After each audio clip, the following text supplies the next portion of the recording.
오늘 본문 요한복음 1장 1절부터 18절까지 말씀을 저와 여러분이 번갈아 한 절씩 교독하시겠습니다. 태초에 말씀이 계시니라. 이 말씀이 하나님과 함께 계셨으니 이 말씀은 곧 하나님이시니라. 그가 태초에 하나님과 함께 계시고 만물이 그로 말미암아 지은 바 되었으니 지은 것이 하나도 그가 없이는 된 것이 없느니라. 그가 생명이 있으니 생명은 사람들의 빛이라. 빛이 어둠에 빛이 돼 어둠이 깨닫지 못하더라. 하나님께로부터 빛을 나타나는 이니 그의 이름을 구하리라. 그가 증언하러 왔으니 곧 빛에 대하여 증언하고 모든 사람이 자기로 말미암아 믿게 하려 함이라. 그는 이 빛이 아니요 빛에 대하여 증언하러 온다.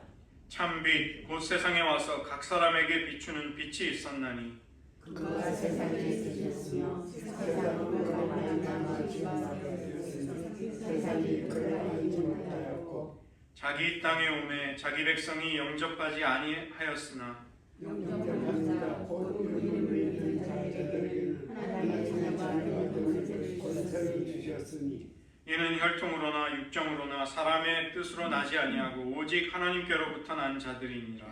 말씀이 주시되어 우리 가운데 거하시네 우리가 그의 영광을 보니 아버지의 독생자의 영광이요 우리와 진리가 충만하다.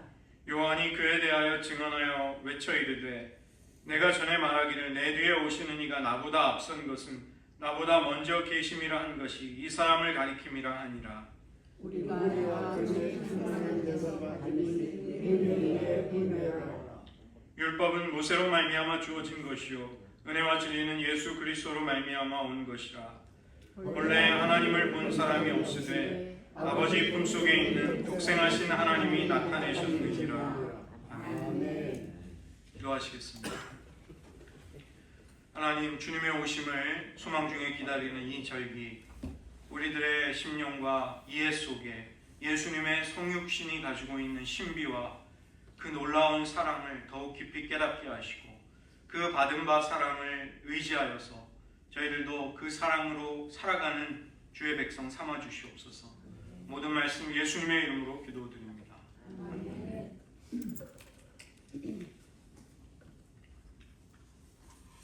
2016년도에 삼성전자가 현장에 있는 그 소방관들의 아이디어를 채택해서 열화상 카메라라는 장비를 만들었습니다. 여러분 보시기에 왼쪽에 있는 것은 골전도 이어폰, 그러니까 복잡하고 소음이 많은 곳에서도 머리뼈를 진동시켜서 소리를 들을 수 있게 하는 장비고, 여러분 보시기에 오른쪽에 있는 스크린 같아 보이는 것이 열화상 카메라입니다.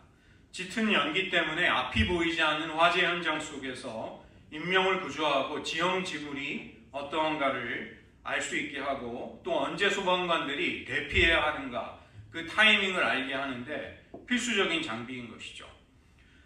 삼성전자가 이 카메라를 개발해서 1000대를 소방서에 배부했고 베트남에도 300대를 기부했다고 합니다.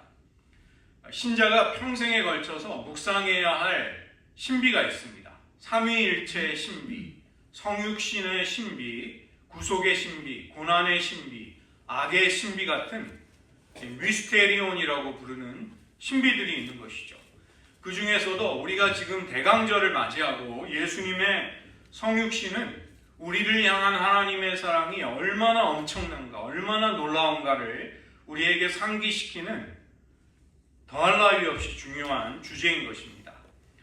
이 성육신이 신비이기 때문에 우리가 다 이해할 수는 없습니다. 그 때문에 우리는 평생 이 놀라운 신비를 묵상하고 숙고하고 거기에 마음을, 믿음의 초점을 모아야 하는 것이죠. 마치 열화상 카메라로 어렴풋이나마 그 화재가 일어난 지형 지물을 파악할 수 있고 또 어떤 사람을 구출해내야 하는가 이것을 알 수 있듯이 우리가 성육신, 예수님의 성육신에 믿음의 초점을 모으게 되면 우리를 향한 하나님의 사랑이 얼마나 놀라운가를 어렴풋이나마 우리가 그것을 느낄 수 있게 하고 파악하게 해준다는 것입니다. 바로 예수님의 성육신은 우리가 하나님께로부터 어떤 사랑을 받았는가, 그리고 그 때문에 우리가 이제 비로소 그 하나님께로부터 받은 사랑으로 사랑을 나누어주고 베푸는 자로 살아갈 수 있게 하는 근거가 되는 것이죠. 사복음서를 보면 예수님의 탄생에 따라서 이 복음서 기자에 따라 각각 다른 탄생 기사들을 우리에게 이야기해 줍니다.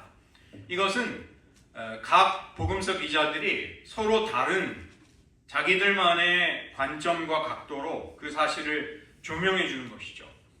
마태복음은 예수님의 족보로부터 시작을 해서 예수님의 탄생으로 넘어가고, 마태복음에서는 마리아보다는 아버지 요셉의 믿음과 역할, 이것이 거기에서 드러나게 됩니다. 동방박사 이야기, 그리고 이어지는 헤롯의 유아 학살 사건을 이야기하면서 예수님이 유대의 왕으로, 이 땅의 메시아로 오셨음을 강조하는 것입니다.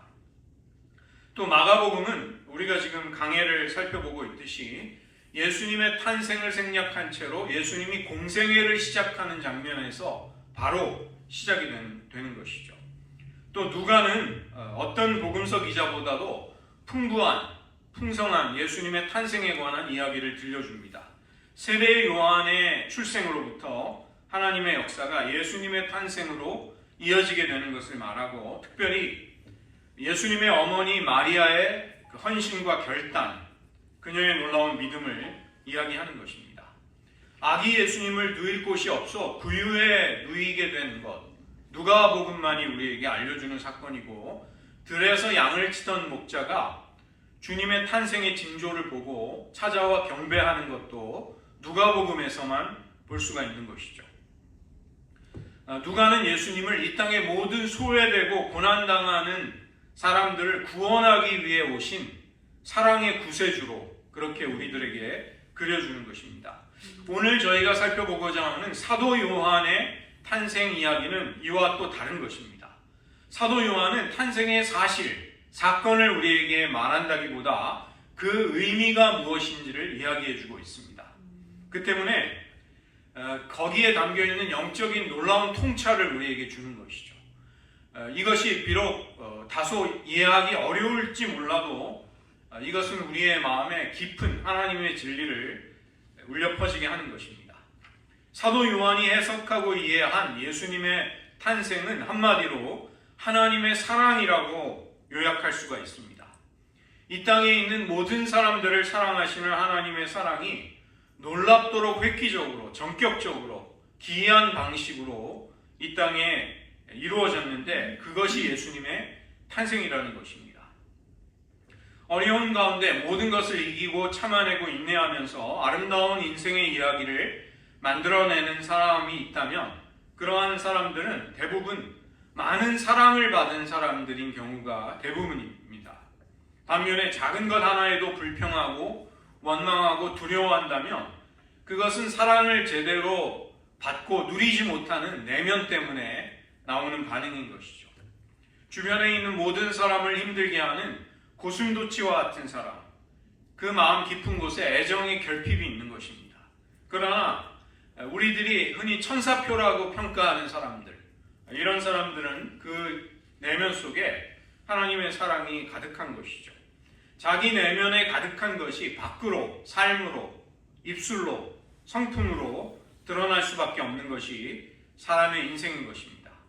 매년 돌아오는 대강절과 성탄절을 맞이하면서 우리는 하나님의 아들의 성육신이라는 이 놀라운 사건 속에 어떤 하나님의 사랑이 담겨 있는지, 이 사실을 새롭고 신선하게, 낯설게 발견해야 하는 것이죠.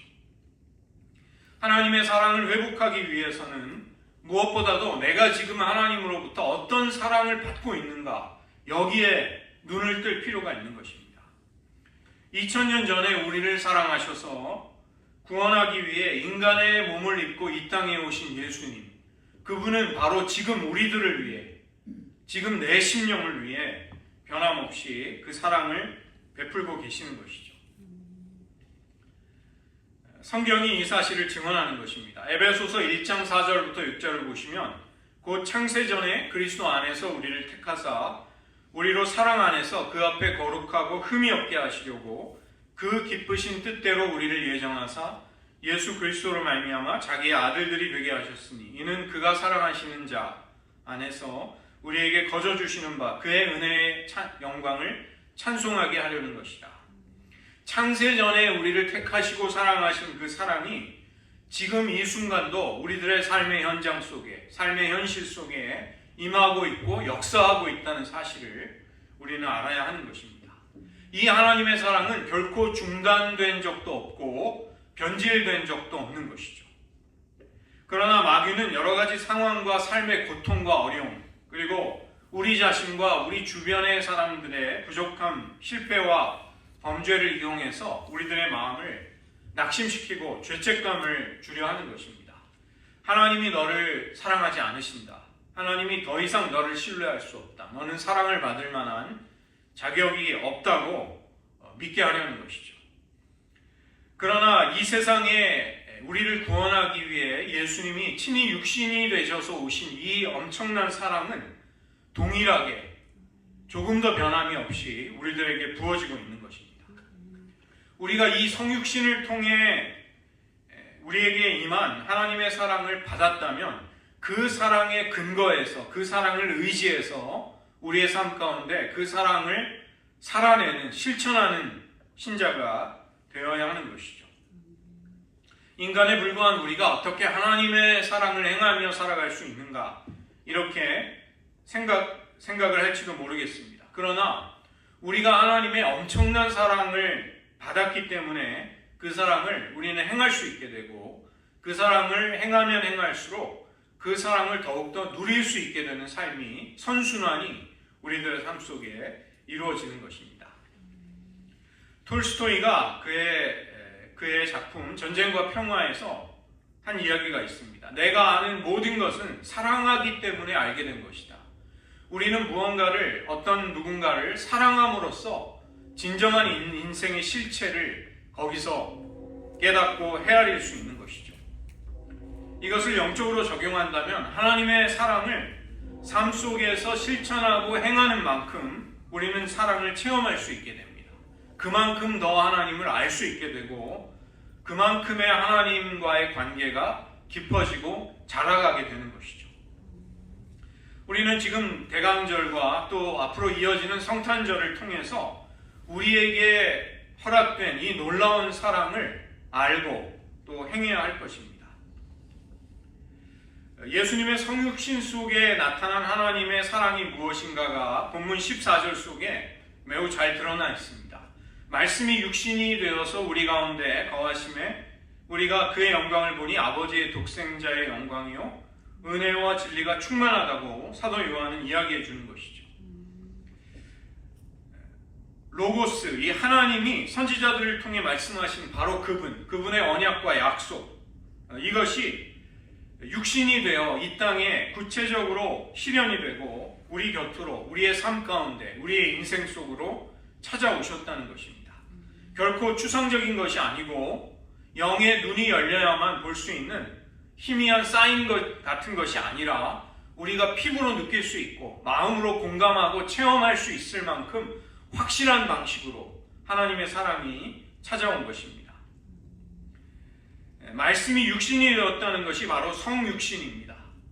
하나님이 육신을 입고 사람이 되셨다는 것은 불멸의 존재, 죽지 않는 불멸의 존재가 죽음의 한계 속에 스스로를 제한하시고 그런 제한적인 필멸의 존재로 낮아지셨다는 것이죠. 그 때문에 이것은 엄청난 파격인 것입니다. 우리가 하나님께로 가지 못하기 때문에 하나님이 우리의 수준으로 내려오신 것이죠. 그 때문에 성육신은 섬김의 극치가 되는 것입니다. 그리고 여기에 참 사랑이 담겨 있는 것이죠. 내 사랑과 내 수준을 강요하는 것이 아니라 사랑하는 대상을 위해서 그의 마음, 그의 상황과 수준에 맞추는 것, 희생하며 섬기는 것, 자기 중심이 아니라 이기적이지 않은 이타적인 태도로 그 사랑하는 대상을 포용하는 참 사랑이 성육신 속에 담겨 있는 것입니다.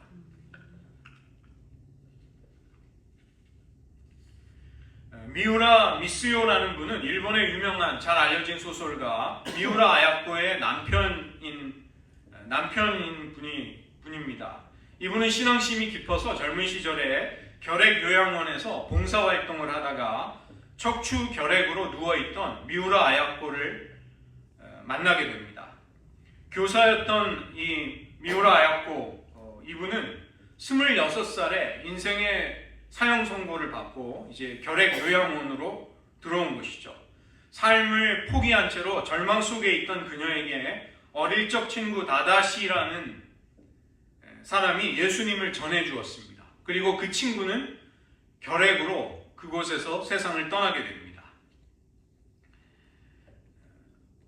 큰 슬픔 가운데 이제 미우라 아야코 여사가 혼자 된 지 1년쯤 정도 됐을 때 이 미스요라는 청년을 만나게 된 것입니다. 그녀는 다다시 자신에게 예수님의 사랑을 알려주었던 친구 다다시와 너무나도 비슷한 느낌과 정서를 불러일으키는 이 미스요라는 청년을 보고 깜짝 놀라게 됩니다. 그리고 이 미스요 역시 하나님께 내 생명을 저 미우라 아야코에게 주어도 좋으니 제발 그녀를 낫게 해달라는 기도를 드리게 됩니다. 두 사람은 가까워졌고 언제 죽을지 모르는 미우라 아야코에게 청혼을 하게 되는 것이죠. 단지 3일만 같이 살아도 좋겠다고 했지만 결혼 후에 이 아야코 여사는 기적적으로 회복을 경험하고 소설을 쓰기 시작합니다. 그녀가 나이 42살에 아사히 신문의 소설 공모전에 당첨이 되는 1등을 차지하는 소설이 그 유명한 빙점입니다. 그리고 이 소설은 결국 노벨 문학상을 받게 되는 것이죠. 이 미스요는 아내 아야코 옆에서 그녀가 불러주는 글을 받아 적으면서 그녀의 몸이 건강이 쇠약해짐에도 40년간 결혼 생활을 이어갔습니다. 1999년에 아내가 세상을 떠난 후에 인터뷰를 하면서도 이 미스요 아야코 이분은 아내가 자던 2층의 다다미 방에서 아내를 그리워했다고 합니다. 이분이 90세가 돼서 사랑의 정의를 내렸습니다. 사랑이란 어떤 환경 속에서도 상대방을 행복하게 해주겠다는 의지와 헌신이 아닌가 합니다. 저는 평생을 아내 곁에서 섬겼지만 머지않아 아야코를 천국에서 만나게 된다면 가장 먼저 제가 이기적인 남편이었다는 것을 사과할 작정입니다. 더 많이 소중하게 대해야 했는데 이기적인 행동을 해서 미안하다고 말하고 싶습니다. 살아있을 때 좀 더 많이 사랑한다고 해야 했는데 그러지 못했습니다. 사랑에는 마침표가 없는 것 같습니다. 이것이 미스요의 삶의 원칙이었던 것이죠. 성육신의 사랑은 우리가 이 땅을 살아가게 하는 힘이고 삶의 원칙인 것입니다. 우리가 그 사랑을 받았기에 우리는 행복할 수 있는 것이고 그 사랑을 나누어 줄 때 우리의 인생은 아름다워질 수 있는 것이죠. 어쩌면 우리의 많은 사랑은 가짜이거나 한계를 가진 사랑이었을지도 모르겠습니다.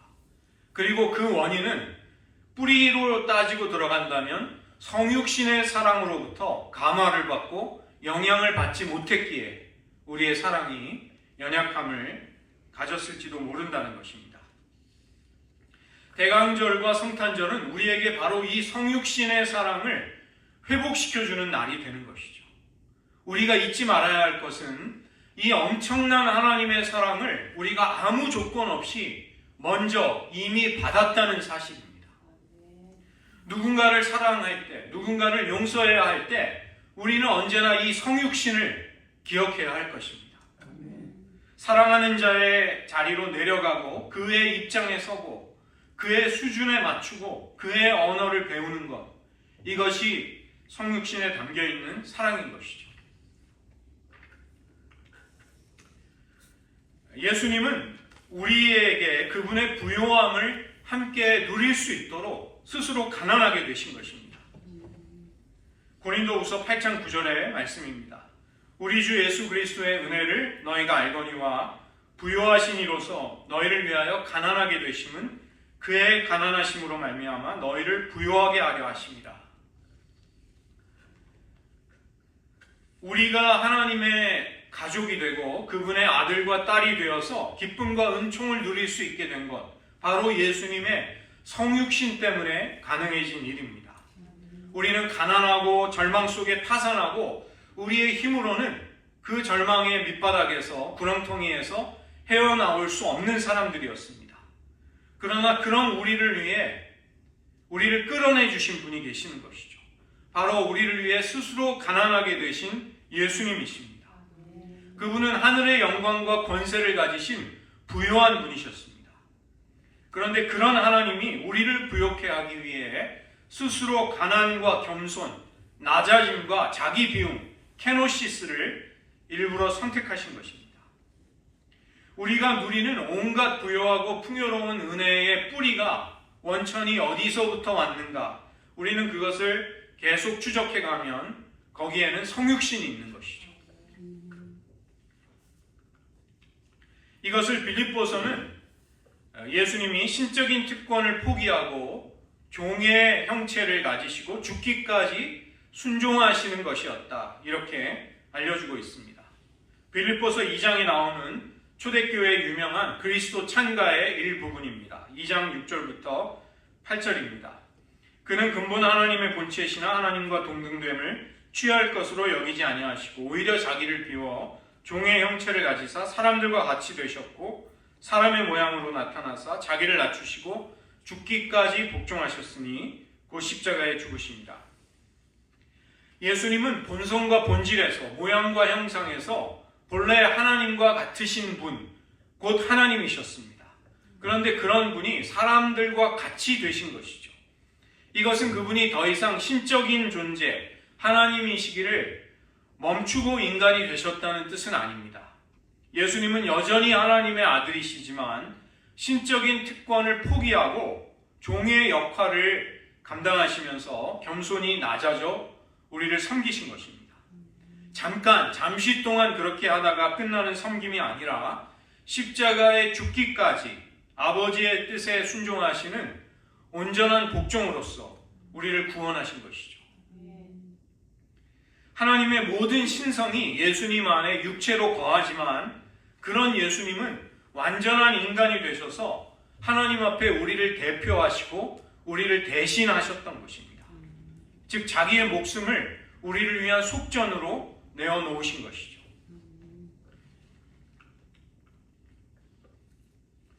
사도 바울은 이 놀라운 비밀을 믿음의 아들이자 제자였던 디모데에게 알려주고 있습니다. 디모데전서 3장 16절입니다. 그도다 경건의 비밀이요 그렇지 않다 하느니 없도다. 그는 육신으로 나타남 받으시고 영으로 위롭다 하심을 받으시고 천사들에게 보이시고 만국에서 전파되시고 세상에서 믿음 받으시고 영광 가운데서 올려지셨느니라. 이 경건의 비밀의 첫 줄이 바로 그는 육신으로 나타나신 바 되셨다. 예수님의 성육신을 언급하는 것입니다. 예수님이 이 땅에 오셔서 고난을 받으시고 죽임을 당하시고 부활하셔서 만국 가운데 전파되고 영광을 받으시기 위해서는 육신이 되셔서 이 땅에 오셔야만 했던 것이죠. 우리가 성경을 조금만 진지하게 읽어본다면 이 때문에 예수님의 성육신이야말로 우리를 향한 하나님의 그 엄청난 사랑과 구원의 계획이 펼쳐지는 출발점이 된다는 것을 쉽게 알 수 있습니다. 히브리서는 예수님의 탁월하심을 비교 대상과 견주어서 우리에게 설명해주는 중요한 책입니다. 구약에 레위기가 있다면 신약에는 히브리서가 있어서 예수님의 놀라운 진리를 우리에게 알려주는 것이죠. 무엇보다 그분은 무엇보다 어떠하시다, 탁월하시다, 뛰어나시다, 영광되시다, 이런 방식으로 예수님을 설명해 주는 것입니다. 천사는 피조물에 불과하고 하나님의 심부름꾼들인 것이죠. 그러나 예수님은 하나님의 독생자, 하나님의 아들이십니다. 당연히 예수님은 천사보다 뛰어나신 분이라고 히브리서 기자는 예수님의 속성을 이야기해 주는 것이죠. 맏아들이라는 표현은 그 예수님의 독특하고 탁월한 영광스러운 지위를 알려주는 말씀입니다. 모세는 하나님의 구원의 역사에 이스라엘 백성을 섬기는 종과 사환으로 봉사했습니다. 그러나 예수님은 하나님의 집의 아들, 주님이신 것이죠. 또 이 지상에, 이 땅의 레위 지파의 제사장들, 그들은 불완전한 제사를 드리면서 장차 오실 예수님의 완전한 희생의 제사를 이 땅에서 단지 예표하는 존재들이었습니다. 그러나 예수님은 멜기세덱의 반차를 쫓아 영원한 대제사장으로 우리들을 대표해서 하나님 아버지 앞으로 나아가시는 대제사장이십니다. 그리고 또 하나님을 대표해서 우리에게 하나님의 용서와 화목을 선포해 주시는 것이죠. 예수님은 자기 자신이 대제사장이시면서 그분이 드리는 제물도 역시 예수님 자신인 것이죠. 십자가에서 자기의 몸을 바치는 희생의 제사를 드리시는 것입니다. 완전하고 흠이 없는 제물, 죄가 없으시기 때문에 하나님이 찾으시는 유일한 제물이 되시는 자기 자신의 생명을 아버지께 바치시는 영원한 제사를 드리신 것입니다. 인간 제사장이 드리는 제사는 그 불완전한 제물 때문에 제사를 드리고 나서도 사람들에게 죄를 기억나고 생각나게 했던 것이죠. 이것은 죄의 권세와 힘을 그 뿌리에서부터, 근본부터 이길 수 없다는 것입니다. 제사를 드리는 인간 제사장조차도 죄인이었기 때문에 자기 자신을 위한 속죄의 제사를 먼저 드려야만 했습니다. 그리고 그들은 죄 때문에 죽음을 맞이하고 인간 제사장은 계속 그들이 갈리게 되는 것이죠. 반면에 예수님만이 죄가 없으신 완전하고 영원한 대제사장으로 자기 자신을 단번에 드리는 영단번의 속죄의 제사, 이것을 통해 완전한 화목을 이루어 주셨습니다.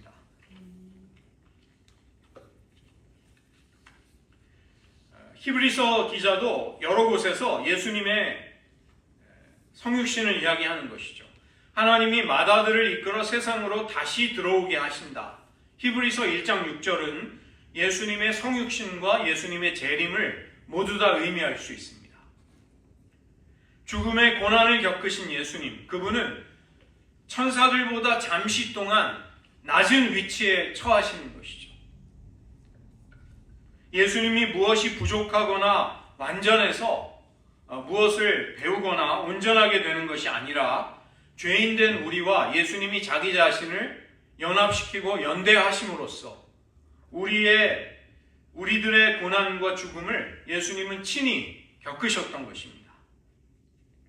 예수님이 친히 받으신 고난과 죽음과 부활을 통해 그분은 하나님의 아들로 능력으로 성령의 권능으로 입증이 되셨습니다.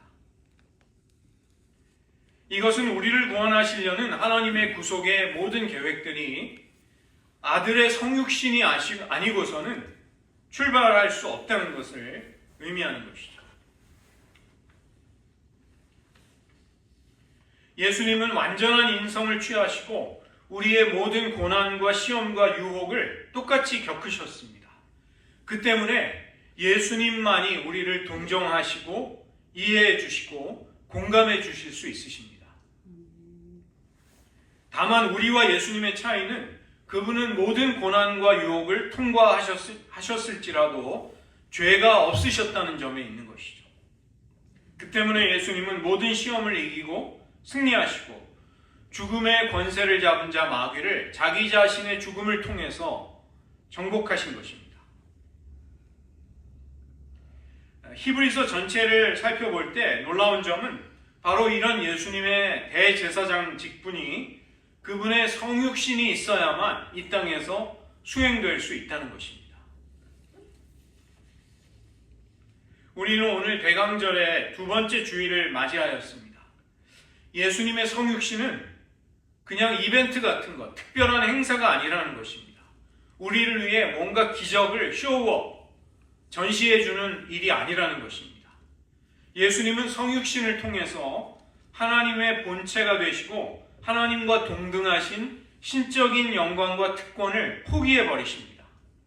그래야만 죄인된 우리를 구원하기 위한 하나님의 구원의 계획을 이 땅에서 펼치실 수 있기 때문입니다. 우리가 예수님의 고난과 죽으심과 부활을 기뻐하고 감사하고 찬양하듯이 우리는 오늘 성육신이야말로 우리가 찬양하고 기뻐해야 할 하나님의 사랑의 큰 은총임을 깨닫게 되는 것이죠. 주님의 성육신, 이 신비를 묵상하고 마음에 되새김으로써 그 엄청난 사랑이 여러분의 심령, 여러분의 인생 속에 가져온 아픔과 상처들, 또 영혼의 생채기들을 모두 치유하는 일들이 있으시기를 주님의 이름으로 축원드립니다. 그리고 그 엄청난 사랑을 받은 은혜를 기억하면서 그 사랑을 누군가에게로 흘려보내고 또 드러내줄 수 있는 주의 백성이 되시기를 축원드립니다. 함께 기도하시겠습니다. 오늘 말씀을 의지하면서 저희들 함께 잠시 여러분 자신을 성찰하시면서 기도하시기 원합니다.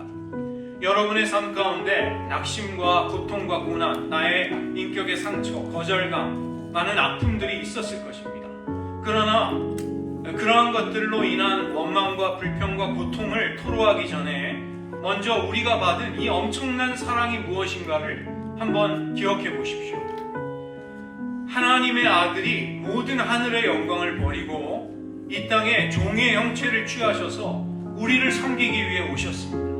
그리고 십자가에 죽기까지 아버지의 뜻에 복종하신 그 엄청난 사랑이 이 대강절, 성탄절에 우리에게 확인되는 성육신의 사랑인 것입니다.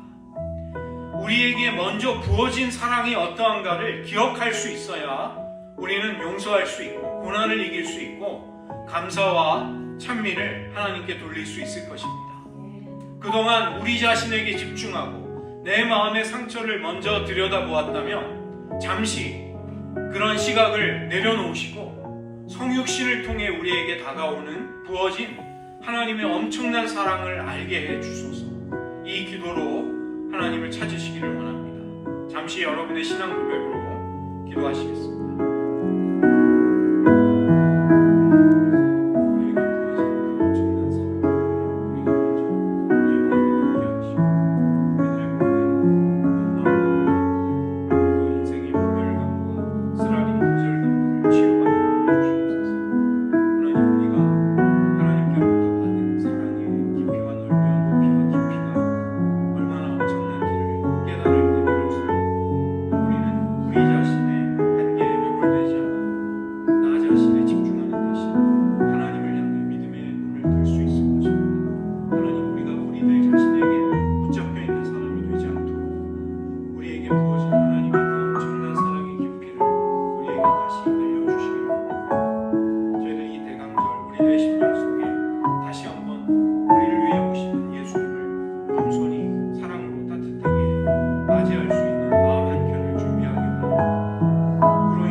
말씀이 육신이 되어 우리 가운데 거하시며 하나님이 친히 장막을 펴시고 영영이 우리를 떠나지 아니하시고 우리와 함께 사시는 이 놀라운 구원의 은총이 예수님의 성육신을 통해 우리들에게 펼쳐지게 됨을 인하여 감사와 찬양을 돌려드립니다. 주님의 우리를 위한 고난과 사랑과 헌신, 섬김과 봉사, 십자가의 희생 제사가 예수님의 성육신이 먼저 있지 않았다면 결코 시작되고 출발될 수 없었음을 깨닫습니다. 하나님, 우리가 받은 상처와 쓰라린 거절감, 인생의 상처를 들여다보는 자들이 되지 않게 하시고 이 대강절, 이 성탄을 향해 우리들의 심령이 먼저 우리에게 부어진 이 엄청난 사랑을 향해 활짝 열릴 수 있게 하여 주시옵소서. 하나님이 친히 자기 아들을 그 모든 신적인 영광을 포기시키고 자기를 비우시는 케노시스의 은혜를 통해 우리들에게 찾아오셨음을 깨달으며 그 사랑 속에 우리들의 심령에 회복이 찾아오게 하시고 용서가 우리들의 심령으로부터 흘러나올 수 있게 하시고 우리들의 고난과 우리들의 어려움에 집중하던 눈길을 돌려 우리들의 믿음의 주요 온전케 하시는 이인 예수님을 바라볼 수 있는 신앙의 혁명적인 변화가 이 성육신의 은총을 묵상하며 마음의 품은 가운데 우리들에게 임하게 하여 주시옵소서. 모든 말씀 예수님의 이름으로 기도드립니다.